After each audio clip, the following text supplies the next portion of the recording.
Hello दोस्तों, कैसे हैं? I am Ramu Kushwaha. तो आज हम क्लास 12th इंग्लिश की पोयम है अपनी फ्लेमिंगो की कीपिंग क्वाइट, जिसके राइटर हैं पाब्लो नेरुदा। ये इन्होंने इस पोयम के अंदर मतलब कि जो पाब्लो पाब्लो नेरुदा ने इसको लिखी है, ये पोयम एकदम सिंपल और डीप मीनिंग वाली है। ये पोयम अपनी कीपिंग क्वाइट। तो पोएट हमें साइलेंस और स्टिलनेस की इम्पोर्टेंस समझाते हैं इस पोयम के अंदर। चलिए समझते हैं इस पोयम को एनसीईआरटी लाइन बाय लाइन। ठीक है, अब हमें पाब्लो नेरुदा की इंट्रोडक्शन पढ़ने की जरूरत नहीं, पढ़ेंगे तो लास्ट में पढ़ लेंगे एनसीईआरटी लाइन बाय लाइन। ठीक है, तो चलिए स्टार्ट करते हैं क्या लिखा हुआ है। तो यहां से अपनी पोयम स्टार्ट होती है, यहां से। तो इतनी बड़ी कहां तक है अपनी पोयम? यहां तक है। चलिए तो अब अपनी पोयम को हम स्टार्ट करते हैं। हम्म हम्म हर लाइन का मतलब समझेंगे, एक एक लाइन का। तो पहला क्या लिखा हुआ है, पढ़िए। लिखा हुआ है कि now we will count to 12। क्या लिखा? Now we will count to 12 and we will all keep still. मतलब पोएट कहता है कि हम 12 तक गिनती करेंगे या गिनेंगे। यानी कि यहाँ पर जो काउंट टू 12 है, इसका मतलब होता है 12 मंथ्स, 12 आवर्स या टाइम का कोई सिंबल, ये समझो। और सब लोग एकदम शांत हो जाएंगे, एकदम कीप स्टिल हो जाएंगे। मतलब कि एक छोटी सी पॉज लेंगे, पॉज लेने की बात करेंगे। मतलब एक जगह एकदम शांति से खड़े हो जाएंगे, बिना किसी आवाज के, बिना किसी शोर के। ठीक है। For once on the face of the earth let us not speak in any language. क्या कह रहा है? In any language. Let's stop for 1 second, 1 second के लिए। And not move our arm so much. मतलब एक बार के लिए हम दुनिया भर के लोग अपनी अपनी लैंग्वेज में बात नहीं करेंगे।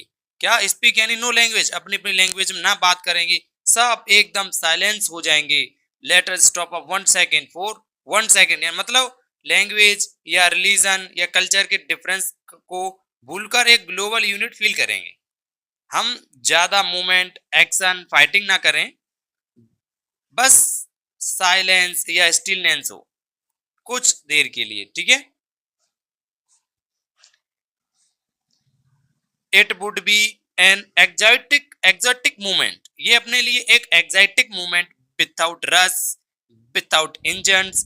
We would all be together in a sudden strangeness. मतलब हुआ कि इसका कि अगर ऐसा हुआ तो कोई स्पेशल यानी कि जो एग्जॉटिक मूवमेंट होगा, ये अपने लिए एक एग्जॉटिक क्या होगा? मूवमेंट होगा कि कोई जल्दीबाजी नहीं, कोई मशीन जैसे कोई इंजन्स या कोई फैक्ट्रीज व्हीकल्स का कोई नोज नहीं, कोई शोर नहीं, और सब लोग एकदम पीसफुली, एकदम साइलेंस में एक साथ होंगे।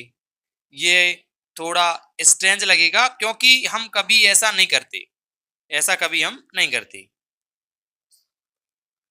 आगे लिखा है, fisherman in the cold sea would not harms whales and the man gathering salt would look at his hurt hands।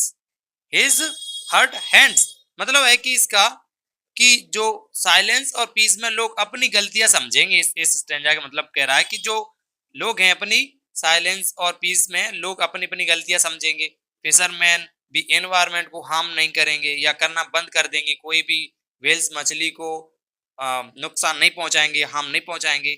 और जो साल्ट वर्कर हैं, जो साल्ट वर्कर हैं अपने इंजर्ड हैंड्स पर ध्यान देंगे, जिनके हाथों में चोट बनी रहती है। सेल्फ रियलाइजेशन मतलब हम नेचर और अपनी लाइफ को समझने लगेंगे। आगे आगे लिखा है, those who prepare green wars, wars with gas, wars with fires, victory with no service, no survivors, would put on clean clothes and walk about with their brothers in the shed doing nothing। इसका मतलब हुआ कि जो लोग Wars या distraction या फिर और वायलेंस करते हैं, जो लोग हैं वहां पे जो हमको क्या कर डिस्ट्रैक्शन पहुंचाते हैं या शोर वगैरह करते हैं, वो भी शांति में आ जाएंगे। वो एक नॉर्मल इंसान की तरह, एक ऐसा एकदम एक नॉर्मल इंसान की तरह बढ़िया आराम से एकदम क्लीन क्लॉथ्स पहनकर अपने ब्रदर के साथ वॉक करेंगे और बिना किसी दुश्मनी के, ठीक है, डूइंग नथिंग, बिना कुछ किए या बिना किसी उसी के। What I want should not be confused with total inactivity. Life is what it is about. It is about I want no truck with death. मतलब पोइट क्लियर करता है कि उसकी साइलेंस का मतलब डेथ या फिर इनएक्टिविटी नहीं है, इनएक्टिविटी नहीं है, ये लाइफ को एंजॉय करने का एक पॉज है, ना कि लाइफ को खत्म करने का। If we were not so single-minded about keeping our lives moving and for once could do nothing, perhaps a hug silence might interrupt this sadness of never understanding ourselves and of threatening ourselves with death. इसका मतलब हुआ कि अगर हम हमेशा भाग दौड़ में ना रहेंगे और एक मोमेंट रुक कर सोचेंगे, क्या एक मोमेंट के लिए रुक कर हम सोचेंगे, क्या सोचेंगे कि तो हम अपने आप को बेटर समझ पाएंगे। यदि एक देर पर हम थोड़ी देर के लिए रुक जाते तो अपने आप को बेटर समझ पाएंगे।